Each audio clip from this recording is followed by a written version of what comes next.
The conversation that we've been waiting to have with you today. You begin to notice that the things that you lightly are contemplating are flowing easily into your experience.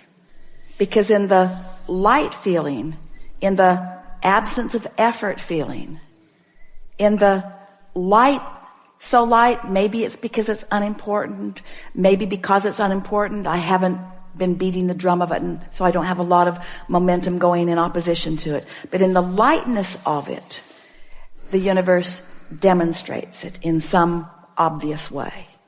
So this is what brought Esther to the question. The lightness seems like the opposite of effort. So when I find myself trying, which is, we hear that from you a little bit, in the realization that you're trying, you might want to stop and say, this trying could be counterproductive.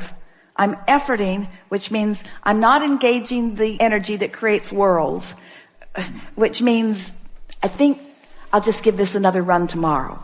And as you do that and do that and do that, you're going to find that effort is not a factor in your experience. You're going to find that trying and struggle are not a factor in your experience. You're going to begin to discover that things that you want lightly come easily.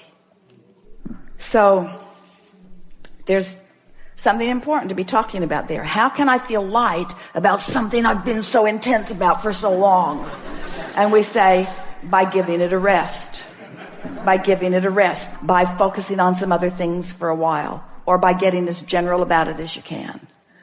And things just work out. They just work out. Funny thing to hear from someone who's teaching you about deliberate creation. Deliberate creation. Deliberate creation is about tuning your frequency. Deliberate creation is about feeling your emotions and knowing what they're telling. Deliberate creation is about understanding the relationship between who you really are and what you really want and what you're doing right here and now. Deliberate creation is about chilling out so that there's no resistance and then focusing.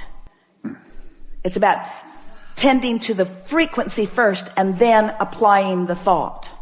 Oh, all right now. Abraham, you said that I think and then I feel. So are you actually taking thought back to the element of frequency? Yep. Can you find a frequency without a thought? Can you feel the frequency of love? Can you feel the frequency of love? Now, don't get carried away about who you love or who you loved or anything like that. Just feel the frequency of love. Can you feel the frequency of love? Can you feel the frequency of enthusiasm? Can you feel the frequency of fun? So it's possible to feel a frequency by interpreting it through emotion in a sort of thoughtless place. That's all we're asking you to do. That's the thing to do first thing in the morning. Wake up and enjoy the non-thought. Don't be too quick to try to figure out what this day means and where you have to go and what you have to do. Just give yourself, if you can, 68 seconds of just basking in the energy, in the non-action, non-verbal, even non-thought vibrational frequency. Just give it a chance and see what happens. And then watch how the thoughts begin to follow suit. It is our promise to you. Get that momentum going and you'll be off on the right foot. And as soon as tomorrow, you'll have a day unlike any other day that you've ever had. We're not kidding you. Give it a month and you'll feel absolute control of your experience. And when people see the difference in the way you feel, they'll say, what are you doing? And you say, it's kind of hard to describe. I'm doing a lot less than I've ever done before. Well, what do you mean? Well, I'm focused upon the way I feel. Well, what does that mean? It means I don't want to talk about this with you anymore. There's a really good chance you're going to talk me off my high-flying disc. Well, what are you smoking? Well, it's not like that. This is a non-drug high.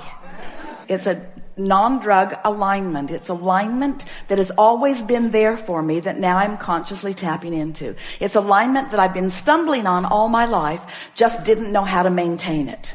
Didn't know how to create it to begin with and didn't know how to maintain it. Now I do, so I'm doing a more consistent job of it. So I've got more momentum going. So I've got more airtime happening, more vibrational airtime, more attention, more verbal time, more stuff from me about those pipes that I want to keep open. What pipes are you talking about? Well, you see, there's this path of least resistance between me and everything else. And it's a path of least resistance between me and what I want, and it's a path of least resistance between me and what I don't want. It's a path of least resistance. And I'm just keeping the pathway open on the things that I care about. Well, how do you know the difference? Things I care about that I really want feel good to me when I think about them. When I'm focused upon what I want, it always feels good. When I'm focused in opposition, it never feels good. Oh, seems too simplistic to me, they'll say. I know, it did to me at first. That's why I tried to make it harder than it needed to be. I made it harder than it needed to be for quite a while. And then who knew? I'm supposed to feel good. Life is supposed to be fun. I have endless unseen energies that have my back, who know what I want, who are pointing the way. I had no idea the leverage, the creative energy that was available to me until I started pointing it. Well, what have you accomplished with this? Well, I feel great. I know, but what else? Well, I just feel wonderful. Well, what else? Well, it's too much to tell. Well, tell me something. Well, I just feel great. I feel great. And mostly nice people are around me. And people who used to bother me aren't coming around. And some of them that used to bother me don't bother me anymore. And ideas come more easily to me. I'm more intuitive. I'm more clear-minded. The things that occur to me occur in better timing. So when I act on them, I get more immediate results. The things that I want are just flowing into my experience. My day-to-day moments are really exciting. I used to look forward to a vacation and kind of put up with everything before it. And now every day feels sort of like that vacation. I have that lighthearted feeling all day, even when you're at work. Yeah, especially when I'm at work, because I feel purposeful there and I feel momentum there. And there's this give and take thing that happens with me at work where we're all winning as a result of our co-creating together. It's some of the best time that I spend is when I'm at work. Yeah. So many lovely people in this world. Have you noticed? Well, not so much. I haven't noticed that so much. Well, that's because I'm on my high-flying disc. I know that's what. Well, now tell me about this stupid disc. How did you get on this high-flying disc? I was born there. I was born there. I talked myself out of it with a lot of help from others who had forgotten about it too. But no, I mean, how did you get on it today? Well, I thought you'd never ask. Well, this morning when I woke up, I just thought happy thoughts.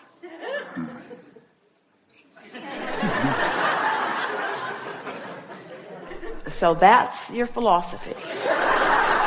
You just think happy thoughts. Yeah? I stopped watching television for the most part. There's some shows I really like that I am recording and watching, fast forwarding through all the commercials, which means television won't be around for long because, just think happy thoughts. Hang around with people who feel good mostly.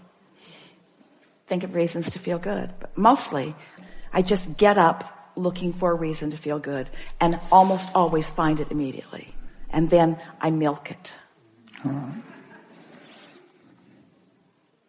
Some people will think that it's too simplistic, but as you begin to demonstrate how great you feel, and as they begin to see, especially those who know you, the things that they've been hearing you talk about, as they begin to see those things flowing into your experience, as they begin to see your prosperity improving and your laughter more obvious and common, and they begin to notice how clear-minded you are and what good timing you have, what good comedic timing, what good intellectual timing, what good psychological timing, just what good timing. It's going to be so noticeable. You are going to be such powerful demonstrators of those who have accessed and harnessed and directed the energy that creates worlds, that a sort of euphoric feeling of joyful invincibility is going to be yours, to the point that when people point out even the most serious seeming from their perspective of problems, you're going to stand solid in your knowing of all is wellness, and you're going to support them in the same way that Source supports you, by not freaking out because they have chosen a lower flying disc. And before you know it, you won't freak out when you find a lower flying disc either. You'll understand how it works. You'll understand that, this is just a step one moment, and that's all part of the process.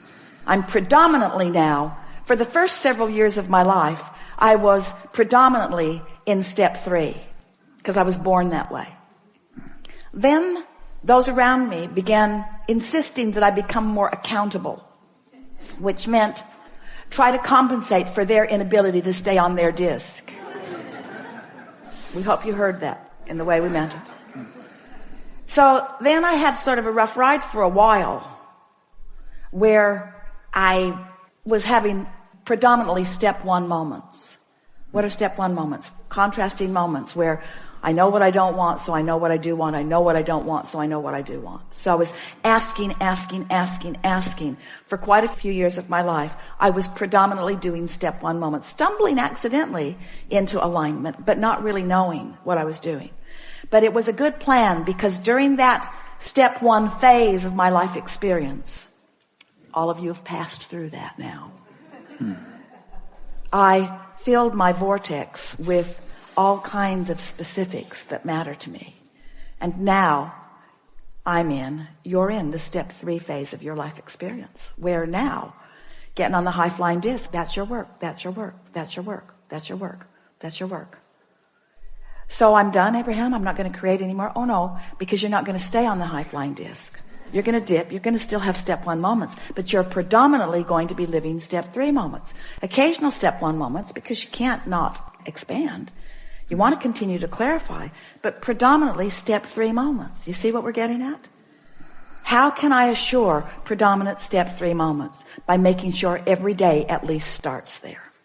And if we have done the best sales job that we have ever done about anything, we've convinced you to at least give it a go, to at least try to see what happens. And we would so love a repeat of this gathering with these identical magnificent beings 30 days from today, to hear from you what has happened since you have found and established and maintained and enjoyed and understood what it feels like to be on that light-hearted, good feeling high flying disc. We are certain at this moment that there is nothing important that we know that you don't know.